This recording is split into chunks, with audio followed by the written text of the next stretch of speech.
أعوذ بالله من الشيطان الرجيم.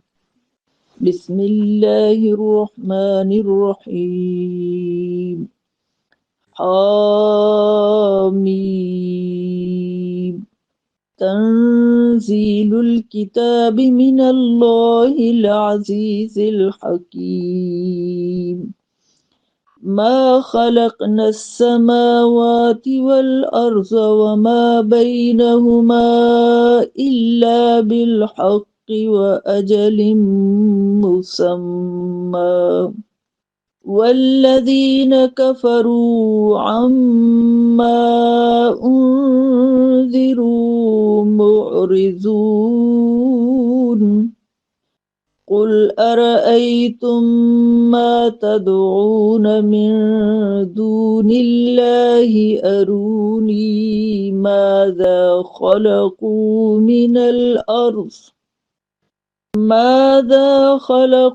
من الأرض أم لهم شرك في السماوات. ائتوني بكتاب من قبل هذا أو أثارة من علم إن كنتم صادقين. ومن أضل ممن يدعو من دون الله من لا يستجيب له إلى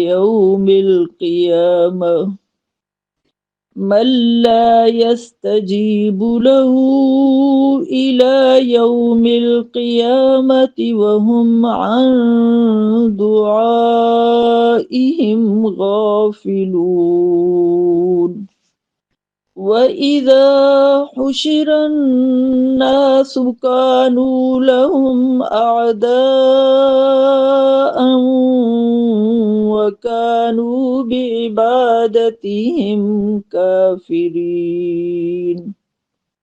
وإذا تتلى عليهم آياتنا بينات قال الذين كفروا للحق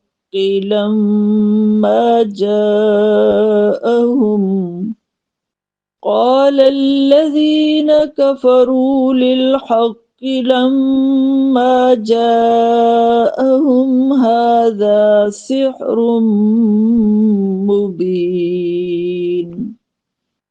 أم يقولون افتراه قل إن افتريته فلا تملكون لي من الله شيئا هو أعلم بما تفيضون فيه كفى به شهيدا بيني وبينكم وهو الغفور الرحيم. قل ما كنت بدعا من الرسل وما أدري ما يفعل بي ولا بكم إن أتبع إلا ما يوحى إلي وما أنا إلا نذير مبين. قل أرأيتم إن كان من عند الله وكفرتم به وشهد شاهد من بني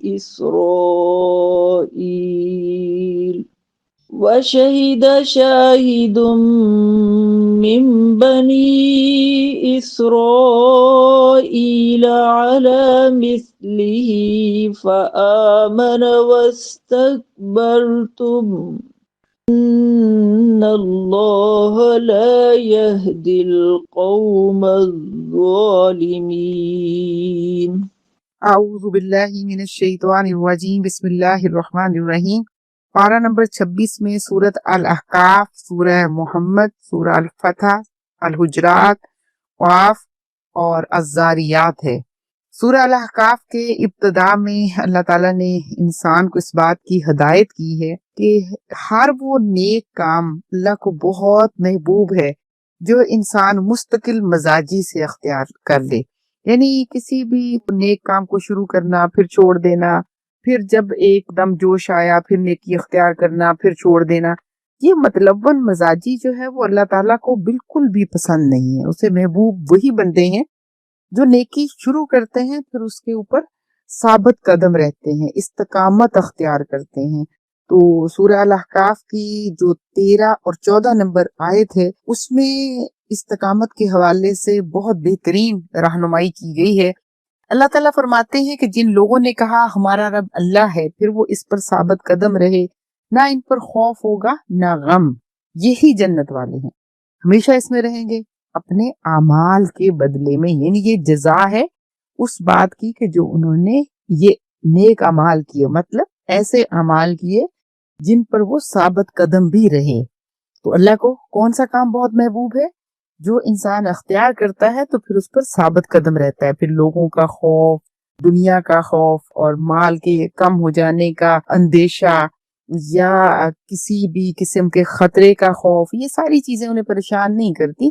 جب اتنا وہ اللہ سے قریب ہو جاتے ہیں، ان کا ایمان، ان کا قول، ان کا عمل سب ثابت قدمی، سب میں مسلسل ثابت قدمی کا مظاہرہ کرتے ہیں، تو پھر اللہ ان سے راضی ہو جاتا ہے اور انہیں جنت کا حقدار ٹھہرا دیتا ہے۔ دراصل جو بات اہم ہے اور سمجھنے والی ہے وہ یہ ہے کہ حالات کو بدلنے کے لیے اپنی حالت بدلنی ہو، اپنی قوم کی حالت بدلنی ہو، اپنے معاشرے کو بدلنا ہو، اس میں استقامت بہت ضروری ہے۔ جب ہم کچھ چینج کرنے کے لیے نکلیں گے تو پریشر تو آئے گا اور مشکلات بھی آئیں گی، مشکلات کو سہنا ہے، برداشت کرنا ہے، مگر ثابت قدم رہنا ہے۔ اب دیکھیے کہ حضور صلی اللہ علیہ وآلہ وسلم نے جب ایک اللہ کی وحدانیت کا نعرہ لگایا، جب اللہ اکبر کی صدا بلند کی، اور جب یہ بتایا کہ یہ بت کچھ نہیں ہے، تمہارا خالق مالک رازق ایک ہی ہے، پھر دیکھیں کیا نتیجہ نکلا۔ اپنے گھر والے، اپنا خاندان، اپنا معاشرہ سب آپ کا دشمن ہو گیا۔ وہی سرزمین جو آپ کی سرزمین تھی آپ کے لیے تنگ کر دی گئی، شیب ابی طالب کی گھاٹیاں ہیں، پھر طائف کی وادی ہے، یہ سب واقعات کیا ہیں، پھر ہجرت حبشہ اس کے واقعات، پھر ہجرت مدینہ اور آپ کی راستے میں آپ کا پیچھا کرنا اور ہجرت مدینہ کو ناکام بنانے کی کوشش کرنا، اور ہجرت مدینہ کر کے چلے گئے تو بعد میں غزوہ بدر، پھر غزوہ احد، اور پھر تمام قبائل کا اکٹھے ہو کر مدینہ منورہ پر دھاوا بول دینا، غزوہ احزاب، یہ سب مسائل ہیں جو ایمان لانے کی صورت میں جن کا سامنا حضور صلی اللہ علیہ وسلم نے کیا، لیکن آپ آگے بڑھتے رہے، مسائل کو برداشت کرتے رہے۔ تو استقامت دراصل سارے ہی مسائل سے نکلنے کا راستہ، ایمان کے ثبوت کے لیے اور کامیابی کا ذریعہ ہے، کامیابی کا راستہ ہے، اور نجات کی شرط بھی یہی ہے۔ صرف ایمان کا دعویٰ کافی نہیں ہے بلکہ اس پر ڈٹے رہنا ضروری ہے، اور اندر کا سکون انسان کا وہ تبھی ہوتا ہے جب بے خوف ہو جائے، خوف صرف اللہ سے ہو، اور نہ تو یہ اندیشہ ہو کہ میرے مستقبل کا کیا ہوگا، کیونکہ مستقبل تو اللہ کے ہاتھ میں ہے، اور نہ ماضی کا غم ہو کہ یہ کیا ہو گیا تھا، جو کیا رب کی رضا کے لیے کیا، جو کرنا ہے وہ رب کی رضا کے لیے کرنا ہے۔ جب ایک اللہ کی رضا بندے کے سامنے ہو تو پھر نہ اسے مستقبل کا اندیشہ رہتا ہے، نہ ماضی کا غم رہتا ہے، اور ایسے ہی لوگوں کو یہ خوشخبری دی گئی ہے کہ جنت کی ہمیشہ رہنے والی نعمتوں کے حقدار وہی ہوں گے۔ تو استقامت کے لیے کچھ ضروری چیزیں ہیں جن کا خیال رکھنا ناگزیر ہے۔ سب سے پہلی بات کہ دل کے اندر شکوک و شبہات، وسوسے جو شیطان کا کام ہے وہ ڈالتا ہے، ایسے کریں گے تو ایسے ہو جائے گا، فلاں نے یہ کیا تھا تو اس لیے ہو گیا، اچھا پھر یہ تو وقت کا تقاضا ہے، حالات کی ضرورت ہے، یہ موقع ہی ایسا ہے، میری عمر ایسی ہے، میرے گھر کے مسائل ایسے ہیں، میرے بچے چھوٹے ہیں، میں معاشی تنگی میں مبتلا ہوں، اس وقت میرے لیے یہ سب ناگزیر، بہت ساری چیزیں ہیں، یہ ہیں شکوک و شبہات۔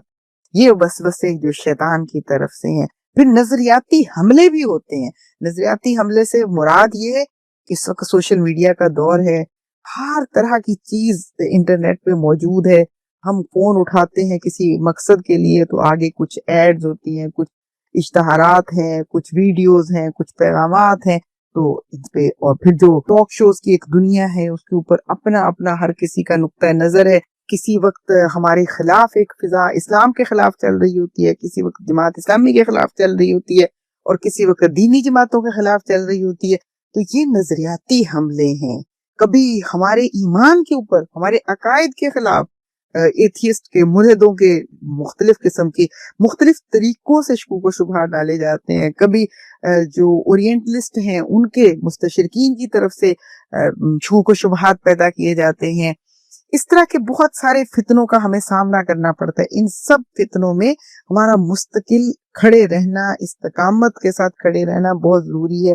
پھر عبادات میں، اخلاق میں، معاملات میں، یہ اس سے بھی مشکل ہے کہ ہم نے سوچ لیا ہے کہ جھوٹ نہیں بولنا، کسی کے ساتھ برا سلوک نہیں کرنا، بدگمانی نہیں کرنی، کسی کے ساتھ غصہ نہیں کرنا، نرم رویہ اختیار کرنا، لیکن حد ہو گئی ایک صبر کی، حد ہو گئی ایک اچھے رویے کی، برداشت کی، رواداری کی، محبت کی، لیکن دوسرا ہے کہ باز ہی نہیں آ رہا، دوسرے ہیں کہ وہ حملے پہ حملے کیے جا رہے ہیں، تنگ پہ تنگ کیے جا رہے ہیں، تو نتیجہ ایک دم ظاہر ہے کہ کب تک میں کب تک برداشت کروں۔ یہ آزمائش اخلاق پہ بھی ہے، یہ آزمائش معاملات میں بھی ہے، اسی طرح یہ آزمائش عبادات میں بھی ہے۔ کبھی صحت آڑے آ گئی، کبھی مصروفیت آڑے آ گئی، کبھی ویسے ہی دماغ کے اتنے سارے مسائل ہوتے ہیں کہ دماغ الجھ کے رہ جاتا ہے کہ نماز میں دل نہیں لگتا، عبادت میں دل نہیں لگتا، تو یہ تسلسل اس کا قائم رہنا مشکل ہو جاتا ہے۔ یہ سب ایمان کی آزمائشیں ہیں۔ آزمائش کے بغیر ایمان نکھرتا نہیں، آزمائش میں استقامت ہی کامیابی کی کنجی ہے۔ تو اس لیے استقامت کے لیے اللہ سے خاص دعا مانگنے کی ضرورت ہے، اور اللہ تعالیٰ ہی ہے جو بندے کے دل کو مطمئن بھی کرتا ہے، اس کو روحانی طاقت بھی عنایت کرتا ہے، کردار کو مضبوطی بھی عطا کرتا ہے، اور دنیا میں عزت اور آخرت میں جنت بھی عطا کرتا ہے۔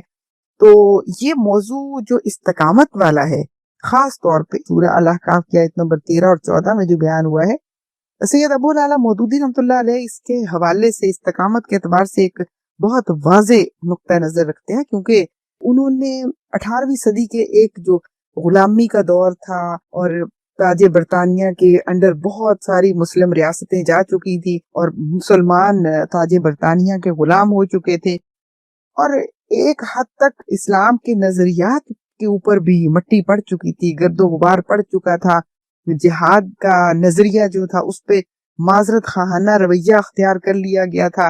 پھر اس کے ساتھ باقی بہت سارے، یعنی اب سوشلزم کا طوفان تھا، کمیونزم کا طوفان تھا، مغربی نظریے نے تیزی سے سر اٹھانا شروع کیا تھا، یہ بڑے فتنے شروع ہو چکے تھے۔ تو ان حالات میں استقامت کا معنی و مفہوم ہے، سید ابو العلا مودودی رحمۃ اللہ علیہ نے بہت اچھے طریقے سے واضح فرمایا۔ انہوں نے کہا کہ اللہ کو رب مان لینے کے بعد زندگی کے ہر شعبے کو اس کی ربوبیت کے تابع کر دینا اصل میں استقامت ہے۔ اس میں عقیدہ بھی ہے، عبادت بھی ہے، اخلاق، سیاست، معیشت، ہر میدان ہے۔ مولانا نے بہت واضح یہ بات فرمائی ہے کہ تمہاری زندگی میں منافقت نہیں ہونی چاہیے، دو رنگی نہیں ہونی چاہیے، کہ انفرادی زندگی میں تو کہو اللہ ایک ہے، لیکن قانون کسی اور کا مانا، یہ نہیں ہو سکتا، یہ دو رنگی ہے، لہٰذا اپنی زندگی سے منافقت اور دو رنگی نکال دو۔ مولانا مودودی رحمۃ اللہ علیہ کے نزدیک استقامت ایک ہمہ گیر طرز زندگی ہے۔ اچھا، اسی دور میں اگر دیکھیں ہم، سید قطب شہید رحمۃ اللہ علیہ اس وقت اخوان المسلمین مطلب ایسی عروج پہ تحریک تھی، تو انہوں نے جب فی ظلال القرآن لکھی ہے، انہوں نے استقامت کے حوالے سے یہ فرمایا کہ دل کی گہرائیوں میں توحید کا راسخ ہو جانا، ایسا ایمان جو خوف کو ختم کر دے، لالچ کو بے اثر کر دے، ظلم کے سامنے ڈٹ جانے کی ہمت دے، یہ استقامت ہے۔ استقامت والے افراد ہی تاریخ کا رخ موڑتے ہیں۔ سید قطب کے نزدیک استقامت ایمان کی حرارت کو مسلسل زندہ رکھتی ہے۔ احادیث مبارکہ میں بھی مستقل ایک نیکی کو جاری رکھنے کا بڑا اجر بیان فرمایا ہے۔ حضور صلی اللہ علیہ وسلم نے فرمایا کہ اگر کوئی شخص نیکی کا کام شروع کر لیتا ہے اور اس کو جاری رکھتا، کبھی عذر ہو جائے، کوئی وہ نیکی نہ کر پائے، تو اللہ اس کے لیے وہی اجر لکھ لیتا ہے جو وہ کیا کرتا تھا۔ یہ صحیح بخاری کی حدیث ہے. اور مستقل نیکی اختیار کرنے کے بڑے ہی فائدے ہیں. اللہ کی محبت دل کے اندر پیدا ہوتی ہے، دل کو سکون ملتا ہے. اعمال انسان کے جب یوم حشر میزان میں اعمال تولے جائیں گے تو ان اعمال کا بڑا ہی مقام ہوگا جو انسان مستقل مزاجی سے کرتا ہے. اور پھر مسلسل نیکی کو اختیار کیے رہنا گناہوں سے حفاظت کا ذریعہ ہے. اب مثال کے طور پر ہم سب نے رمضان المبارک میں دورہ قرآن شروع کیا، قرآن کو پڑھنا سمجھنا شروع کیا، ہم قرآن کے ساتھ وقت لگانا شروع ہو گئے. تو اب کیا مطلب ہے کہ عید الفطر آئے گی تو ہم قرآن کے ساتھ بنایا ہوا رشتہ توڑ دیں گے؟ نہیں، بالکل بھی نہیں. ایسا تو نہیں ہونا چاہیے اور نہ ایسا ہوگا. اب اس رشتے کو ہم نے مستقل بنیاد پہ جاری رکھنا ہے. ہاں، یہ الگ بات ہے کہ اب رمضان المبارک میں ہم روزانہ 2 گھنٹے قرآن کے ساتھ لگا رہے ہیں، لیکن اب رمضان کے بعد ہم ہفتے میں 1 دن تو اس کلاس کو جاری رکھیں گے نا. ہم ہفتے میں 1 دن بیٹھیں گے، بیٹھ کر اجتماعی طور پر قرآن کو پڑھیں گے. ٹھیک ہے، رمضان المبارک میں مصروفیت کم ہوتی ہے اور روز نکلنا ممکن ہے، لیکن رمضان المبارک کے بعد ہفتے میں 1 دن تو ہم قرآن کے ساتھ یا قرآن کے لیے لگا سکتے ہیں. یہ بہت ضروری ہے، اس لیے کہ ورنہ تو پھر یہی مثال ہوگی جیسے سید ابو العالی مودودی رحمۃ اللہ علیہ نے فرمایا کہ تم نے سحری کھائی اور سو گئے مگر روزہ نہیں رکھا. اب قرآن کے ساتھ وقت گزارنے کے بعد قرآن کے ساتھ رشتہ تو نہیں توڑ لینا، اس کے ساتھ ایک تعلق ختم تو نہیں کر لینا، کیونکہ ایسا تو ہے نہیں کہ ہم نے 30 دن کے اندر قرآن کو مکمل سمجھ لیا ہو.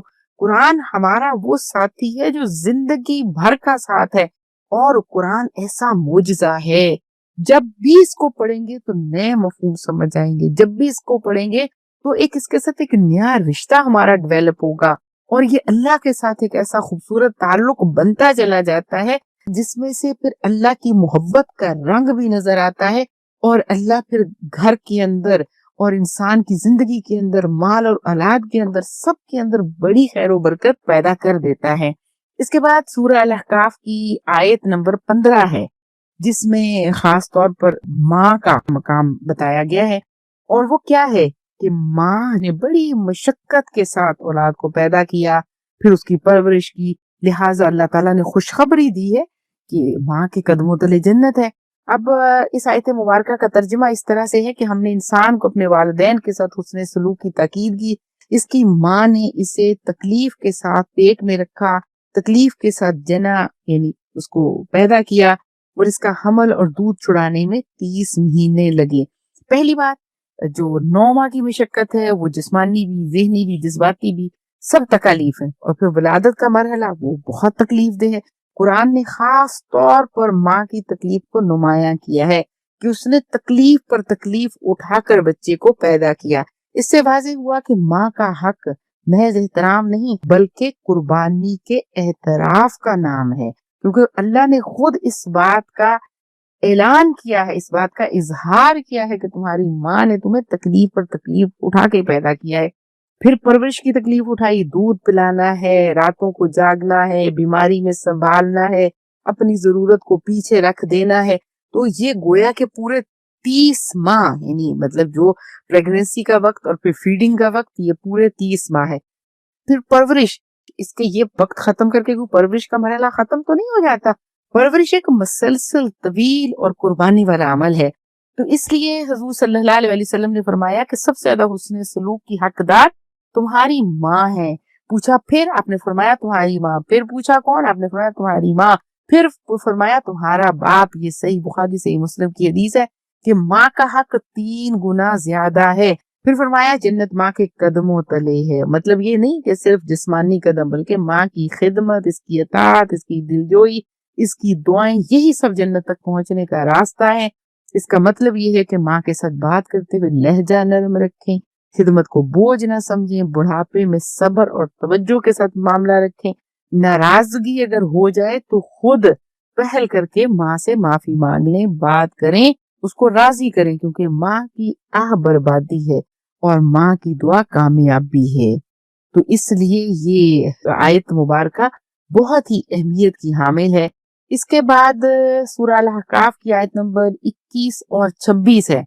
اس میں جیسے اللہ تعالیٰ نے فرمایا کہ عاد کے بھائی یعنی حضرت ہود علیہ السلام کو یاد کرو جب انہوں نے احقاف میں اپنی قوم کو خبردار کیا انہوں نے کہا کہ اللہ کے سوا کسی کی عبادت نہ کرو، مجھے تم پر ایک بڑے دن کے عذاب کا خوف ہے۔ تو یہ آیت مبارکہ بھی ہے، اور اس کے بعد 26 آیت میں یہ فرمایا کہ ہم نے انہیں وہ طاقت اور وسائل دیے تھے، یعنی آنکھ، کان اور دل، مگر یہ سب انہیں کچھ فائدہ نہ دے سکے کیونکہ وہ اللہ کی آیات کا انکار کرتے تھے۔ دراصل سورہ الاحقاف کی آیت نمبر 21 ہمیں یہ سمجھا رہی ہے کہ اللہ تعالیٰ نے عذاب دیا کس کو؟ قوم عاد کو، اس لیے کہ انہوں نے اللہ کی توحید کا انکار کیا، اور ساتھ کیا کیا کہ نبی کی نصیحت کو نظر انداز کیا، اور ساتھ کیا کیا؟ اللہ کی نافرمانی بھی کی اور تکبر بھی کیا۔ جو لوگ حق بات سن کر انکار کرتے ہیں، تکبر دراصل ان کی نافرمانی کی بنیاد بنتا ہے۔ اور آیت نمبر 26 میں یہ بات سمجھا دی کہ صلاحیتیں ہونے کے باوجود ہلاک ہو گئے، ان کو سننے کے لیے کان بھی دیے، آنکھیں بھی دی، سمجھنے کے لیے دل بھی دیا، لیکن انہوں نے اللہ کی نعمتوں کو جھٹلایا۔ اس کا نتیجہ یہ نکلا کہ وہ اللہ کے ہاں مغضوب ٹھہرے۔ ان دونوں آیات سے یہ اصول سامنے آتا ہے کہ نافرمانی صرف صلاحیتوں کی کمی سے نہیں ہوتی بلکہ ہدایت کے انکار سے ہوتی ہے۔ جو سننے، سمجھنے اور ماننے سے انکار کر دے، وہ قوم ہو یا اولاد، انجام ایک جیسا ہوتا ہے۔ اس لیے نافرمان اولاد والدین کے لیے آزمائش ہے، معاشرے کے لیے فتنہ ہے، اور خود اپنے لیے ہلاکت کا راستہ بن سکتی ہے۔ اللہ سے دعا یہ مانگیں کہ اللہ تعالیٰ ایسی اولاد عطا فرمائے جو نیک ہو، اور یہ دعا سکھائی کہ اللہ ہماری اولاد کو حق سن کر انکار کرنے والوں میں شامل نہ فرما، ان کے دلوں کو ضد، تکبر اور نافرمانی سے محفوظ رکھ، انہیں ہدایت قبول کرنے والا بنا دے۔ اے اللہ ہمیں نیک اور فرما بردار اولاد عطا فرما۔ دعا بھی کرنی ہے، اور نیک اولاد کے لیے تربیت بھی بہت ضروری ہے۔ اللہ تعالیٰ سے پہلے اس کے لیے دعا کریں، پھر اس کی تربیت کی کوشش کریں، ساتھ اللہ سے دعا کریں کہ اللہ ان کی صحیح تربیت کرنے کی توفیق بھی دے۔ لیکن اس میں کچھ اصول ہیں جن کو ہمیں دیکھنے کی ضرورت ہے کہ اولاد کی تربیت کس طرح سے کرنی چاہیے۔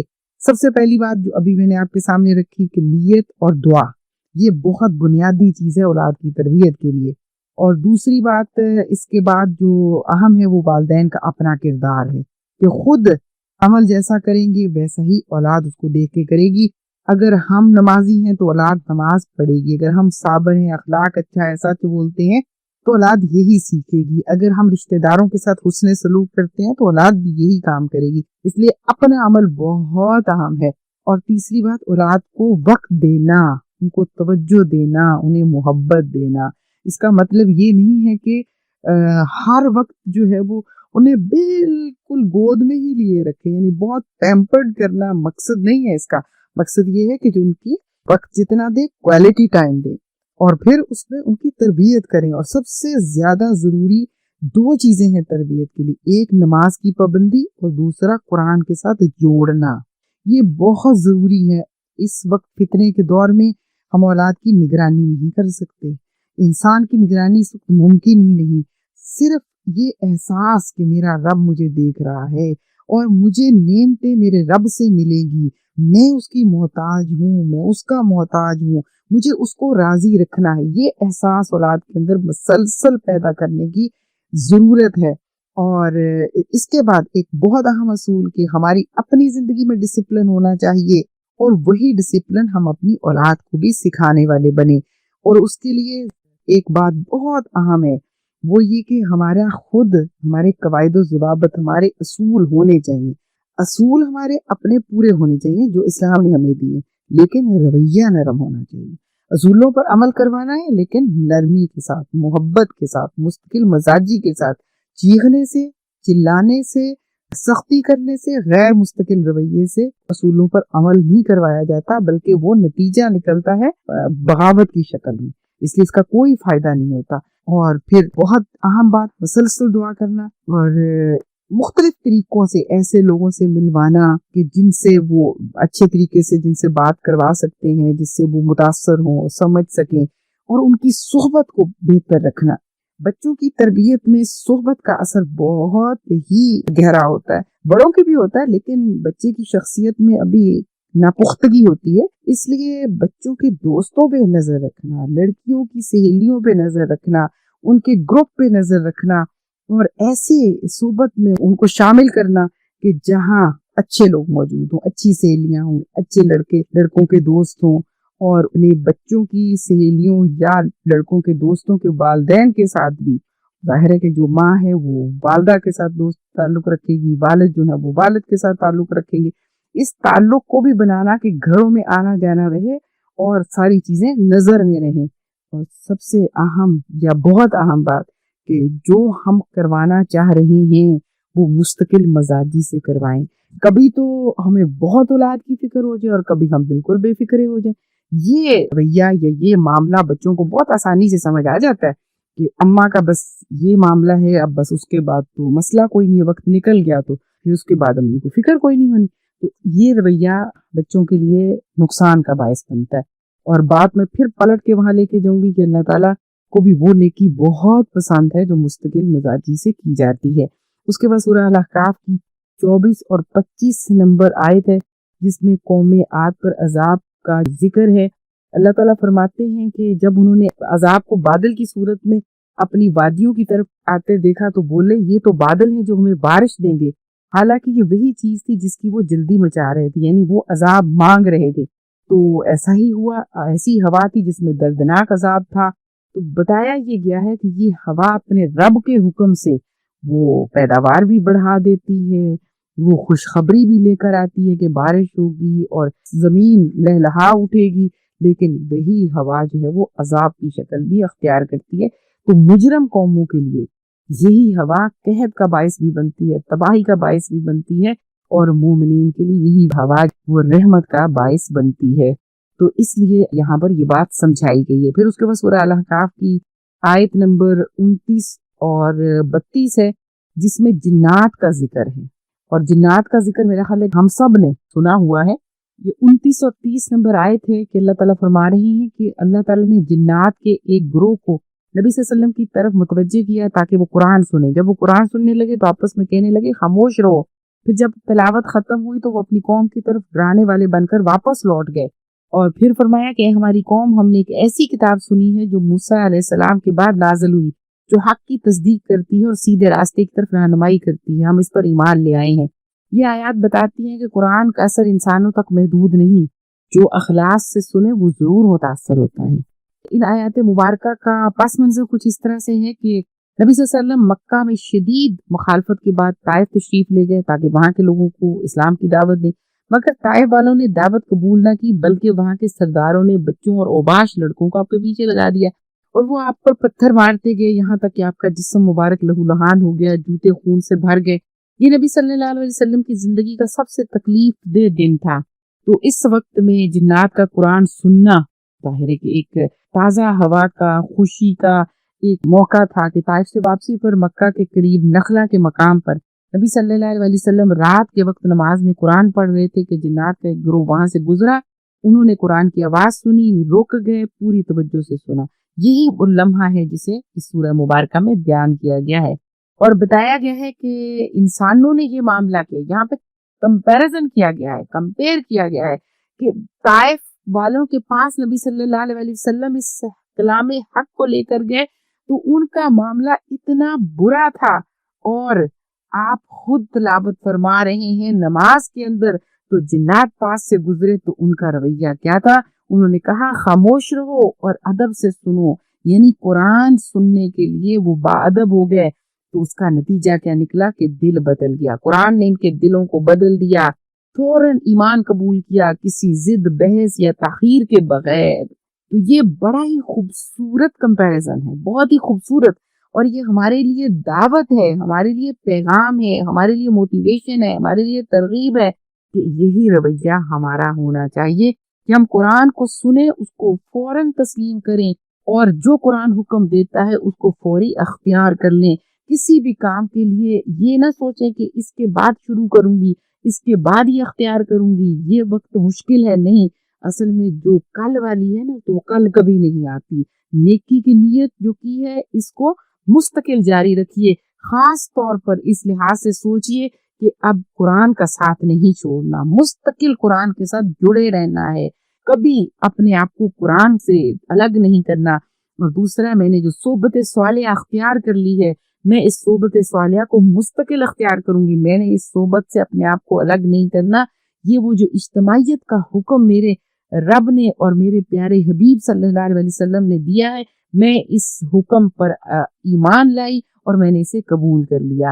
اور پھر جب جنات نے کیا کیا، ایمان لانے کے فوراً بعد اپنی قوم میں جا کر پیغام پہنچایا۔ یہ اصل اسلوب ہے، یا یوں کہہ لیں کہ یہ ہمارے لیے وہ پیغام ہے کہ ایمان کا مطلب سننا، ماننا، اور جب مان لیا تو اس کو آگے پہنچانا۔ انسانوں کا انکار اور جنات کا اقرار، یہ واقعہ بہت معنی خیز ہے کہ انسان قرآن سن کر انکار کر جاتے ہیں، مگر جنات نے ایک بار سنا اور فوراً ایمان لے آئے۔ یہ اللہ کی طرف سے نبی صلی اللہ علیہ وسلم کے لیے تسلی اور حوصلہ تھا، اور اللہ کی سنت بھی یہ ہے کہ جب اہل زمین نے ٹھکرا دیا تو اللہ نے اہل آسمان کو جھکا دیا۔ دعوت کبھی ضائع نہیں جاتی، اگر ایک در بند ہوتا ہے تو اللہ دوسرا در کھول دیتا ہے۔ اس واقعے سے بڑا سبق یہ ہے کہ قرآن ہدایت ہے، لیکن شرط صرف سننے والے کا دل ہے۔ دائی کی ذمہ داری دعوت دینا ہے، نتیجہ اللہ کے ہاتھ میں ہے۔ ایک جگہ سے ناکامی ہوتی ہے تو اللہ دوسری جگہ سے کامیابی دیتا ہے۔ اللہ اپنی بندوں کی محنت کو کبھی ضائع نہیں کرتا۔ یہ ہمارا ایمان ہے۔ اس کے بعد سورہ محمد کی آیت نمبر 4 ہے، جس کے اندر یہ بتایا گیا ہے کہ جنگ اور جنگی قیدیوں کے کیا آداب ہیں۔ سب سے پہلے تو یہ دیکھنے کی ضرورت ہے کہ اس میں فرمایا کیا ہے۔ آیت نمبر 4 میں کہ جب تم کافروں سے میدان جنگ میں مقابلہ کرو تو قانونی جنگ کی حالت میں ان کی گردنیں مارو، یہاں تک کہ جب انہیں اچھی طرح قابو میں کر لو تو قیدی بنا لو، پھر اس کے بعد یا تو احسان کر کے چھوڑ دو یا فدیہ لے کر، یہاں تک کہ جنگ اپنے ہتھیار یعنی پھر جنگ ختم ہو جائے۔ جنگ اور جہاد میں فرق کیا ہے؟ اصل میں تو دونوں ایک ہی چیز ہے نا، کہ دونوں طرف سے قتل و غارت ہوتی ہے، لہو بہتا ہے، جانیں جاتی ہیں، گردنیں کٹتی ہیں، لوگ اپاہج ہو جاتے ہیں، معذور ہو جاتے ہیں۔ تو مسئلہ تصادم ہے نا، اصل میں تو ایک ہی بات ہے، لیکن فرق بہت بڑا ہے، اس لیے کہ جنگ جو ہے وہ اپنی مفاد کے لیے، اپنی قوم کے لیے، اپنے ملک کے لیے لڑی جاتی ہے، جہاد اللہ کی رضا کے لیے لڑا جاتا ہے، اور سب سے بڑا جہاد اپنے نفس کے خلاف ہے، اور پھر زبان اور قلم کا جہاد دعوت، حق کی دعوت پہنچانا، پھر مال کا جہاد خدمت، اور پھر قتال کی جو حالات ہیں، مزاحمت، مسلسل مزاحمت، جیسے اہل غزہ نے دکھایا کہ کس طرح وہ اتنی بڑی سپر پاور کے مقابلے میں کھڑے رہ گئے۔ امریکہ اور اسرائیل دونوں مل ان کو ختم کرنے کی کوشش میں لگے ہوئے، لیکن وہ اپنے راستے پر ڈٹے ہوئے ہیں۔ ہر جنگ جہاد نہیں، مگر مسلح جہاد جنگ کی خاص صورت ہو سکتا ہے۔ جنگ کے دوران اللہ کی حدود کا خیال رکھنا، مقصد فساد نہیں ہونا چاہیے، فتنہ ختم کرنا ہونا چاہیے، اللہ کے کلمے کو بلند کرنا، اللہ کے کلمے کو سرفرازی دینا، اللہ کی حاکمیت کو قائم کرنا، یہ اگر شامل حال نہ ہو تو پھر وہ جہاد نہیں رہ جاتا۔ اور اس کے علاوہ بھی قواعد ہیں، یعنی اس کے علاوہ یہ ہے کہ جنگی قیدیوں کو پکڑنے کا اصول بتایا گیا ہے۔ جنگ میں قیدی صرف اس وقت بنائے جائیں گے جب جنگی مقابلہ ہو رہا ہو، اور غیر جنگجو عورتیں، بچے، بوڑھے، راہب انہیں نشانہ نہیں بنایا جائے گا۔ اور قیدی کو مارنا، بھوکا رکھنا یا ذلیل کرنا یہ بھی جائز نہیں ہے۔ قیدیوں کو چھوڑنا ہے تو احسان کرنا ہے، اور رکھتے ہوئے بھی احسان کرنا ہے کہ ان کو بہت حسن سلوک کے ساتھ رکھنا ہے۔ فدیہ لے کر چھوڑنا ہے تو مالی فدیہ لیں یا تعلیمی لیں یا خدمت لیں، پھر فدیہ لے کے اس کو چھوڑ دیں، لیکن قیدی کو قتل نہیں کرنا بلکہ احسان سکھایا گیا ہے۔ اسلام نے بدعہدی سے منع کیا ہے، لاشوں کی بے حرمتی سے منع کیا ہے، فصلوں کو تباہ کرنے سے منع کیا ہے، عبادت گاہوں کو تباہ کرنے سے منع کیا، پانی کو خراب کرنے سے، ضائع کرنے سے منع کیا ہے۔ جہاد کا مقصد ذاتی انتقام نہیں بلکہ اصلاح اس کا مقصد ہوتا ہے۔ اسلام دہشت نہیں، اسلام ضابطہ سکھاتا ہے۔ جہاد کو محض جنگ کہنا قرآن کی تحریف ہے، تو اس لیے اسلام نے قیدیوں کے حقوق بتائے ہیں کہ اسلام انسانی وقار کو بہت اہمیت دیتا ہے، تو اس لیے یہ آیت مبارکہ ان ساری باتوں کو واضح کرتی ہے۔ اور اس کے بعد یہ بھی بتا دیا ہے سورہ محمد کی آیت نمبر 38 کے اندر کہ اگر دین کی نشر و اشاعت کرنی ہے، دین کی سربلندی کا کام کرنا ہے تو وہ کس طرح سے کرنا ہے۔ آیت نمبر 24 کے اندر بھی ہمیں بتایا گیا ہے کہ قرآن میں تدبر اور حق قبول کرنے کے لیے یہ دو اصول ہمیں بتائے گئے ہیں۔ سب سے پہلی بات کیا ہے، یہ لوگ قرآن میں غور نہیں کرتے، یا ان کے دلوں پہ تالے لگ چکے ہیں۔ صرف تلاوت ہی نہیں کرنی بلکہ قرآن کو سمجھ کر پڑھنے کا حکم ہے، اور پھر انہیں اپنی زندگی پر لاگو کرنا ہے۔ اور تدبر کا فائدہ کیا ہوتا ہے کہ دل کھل جاتا ہے، ہدایت واضح ہو جاتی ہے، عمل کی توفیق ملتی ہے، اور اس کے ساتھ جو ہمارے اندر باطن میں ہماری کمزوریاں ہوتی ہیں، تکبر، ضد، غفلت، ان سے اللہ شفا دیتا ہے۔ 38 نمبر آیت سورہ محمد کی، اس میں فرمایا گیا کہ تمہیں اللہ کی راہ میں خرچ کرنے کے لیے بلایا جاتا ہے تو تم میں سے کچھ لوگ بخل کرتے ہیں، حالانکہ جو بخل کرتا ہے وہ اپنے ہی نفس کے ساتھ بخل کرتا ہے، اللہ تو بے نیاز ہے، تم محتاج ہو، اگر تم منہ موڑ لو گے تو اللہ تمہاری جگہ کسی اور قوم کو لے آئے گا، پھر وہ تم جیسے نہیں ہوں گے۔ یہاں پر جو بات سمجھائی گئی ہے وہ کیا ہے کہ دین کی حفاظت نہ کرنا یہ بہت بڑا نقصان ہے۔ یہ نقصان کس کا ہے؟ دین کا نہیں ہے، یہ انسان کا نقصان ہے۔ اللہ کا دین محفوظ ہے، اللہ کے دین کو نہ میری ضرورت ہے، نہ آپ کی ضرورت ہے، نہ کسی قوم کی ضرورت ہے۔ یہ تو اصل میں سعادت میرے اور آپ کے لیے ہے نا۔ اللہ تو چاہے تو فرشتوں سے کروا لے، اللہ تو کل کہے تو ہو جائے، اللہ کو تو فرشتوں کی بھی ضرورت نہیں ہے، اللہ کو انسانوں کی بھی ضرورت نہیں، اللہ کو جنات کی بھی ضرورت نہیں ہے۔ یہ تو ہمارے لیے ایک بہت بڑی سعادت ہے کہ اللہ تعالیٰ نے حضور صلی اللہ علیہ وسلم کی امت کو چنا، اور پھر حضور صلی اللہ علیہ وسلم کی امت میں سے مجھے اور آپ کو چنا۔ یہ اللہ کا بہت بڑا احسان ہے۔ اس لیے یہ آیت مبارکہ ہمیں سمجھاتی ہے کہ اس اللہ کے دین کے لیے اپنا مال بھی لگاؤ، اپنا وقت بھی لگاؤ، اپنی صلاحیتیں بھی لگاؤ، اور اپنے ایمان کو کسی طرح سے کمزور نہ ہونے دو، کیونکہ بخل ایمان کی کمزوری کی علامت ہے۔ اور دین کی ذمہ داری جو ہے جو اللہ نے تمہارے اوپر ڈالی ہے، اس کے لیے کسی قربانی سے گریز نہ کرو، اور جب تم قربانی سے گریز نہیں کرو گے تو نتیجہ تمہیں اللہ تمہاری اس خدمت کو قبول کرے گا، دنیا میں بھی بہترین نتیجہ دے گا، لیکن اگر تم نے گریز کیا تو اجتماعی ذلت اور کمزوری دنیا میں بھی تمہارا مقدر ہوگی، جس کا نتیجہ دنیا میں اخلاقی بگاڑ جو آج نظر آ رہا ہے، اتحاد کا خاتمہ ہوگا، اور تمہاری عزت اور وقار ختم ہو جائے گا، اور آخرت میں پھر تمہارے اعمال جب تولے جائیں گے تو اعمال کا وزن برائیوں کا زیادہ ہوگا اور نیکیوں کا کم ہوگا۔ تو اس کا نتیجہ کیا نکلے گا؟ ہمیشہ کی بربادی اللہ نہ کرے، ہمیشہ کے لیے جو ہمارا انجام ہے وہ اللہ نہ کرے کہ کہیں اس طرح سے ہو۔ تو یہ بہت ہی آیت مبارکہ ہمیں بتا رہی ہے کہ فرد کی بھلائی بھی، قوم کی بھلائی بھی، امت کی بھلائی بھی کس میں ہے؟ وہ اللہ کے دین کی سربلندی میں ہے۔ اس کے بعد سورہ الفتح ہے جس کی آیت نمبر 6 اور 18۔ آیت نمبر 6 میں فرمایا کہ اللہ کے بارے میں برے گمان نہ کرنا۔ اللہ نے ان منافق مردوں، عورتوں اور مشرک مردوں اور عورتوں پر لعنت فرمائی جو اللہ کے بارے میں برے گمان رکھتے ہیں، ان پر برائی کا دائرہ ہے اور اللہ ان پر غضبناک ہوا اور ان کے لیے جہنم تیار کی گئی ہے۔ بدگمانی یہ، اور وہ بھی اللہ کے بارے میں۔ تو یہ سوچئے، اور بدگمانی وہ کیا ہے؟ اللہ کے بارے میں کیا بدگمانی؟ اللہ مدد نہیں کرے گا، اللہ وعدہ پورا نہیں کرے گا، اللہ ظلم ہونے دے گا۔ تو اب ہم یہ جملے بولتے تو نہیں ہیں، لیکن جب ہم یہ سوچتے ہیں کہ یہ ہو جائے گا، شعور میں، لاشعور میں ذرا غور کریں، کتنی بار ایسا ہوتا ہے کہ ہمارا یقین اللہ کے اوپر مشکل وقت میں متزلزل ہو جاتا ہے۔ تو دراصل یہ اللہ کی قدرت، اس کی رحمت پر شک ہے۔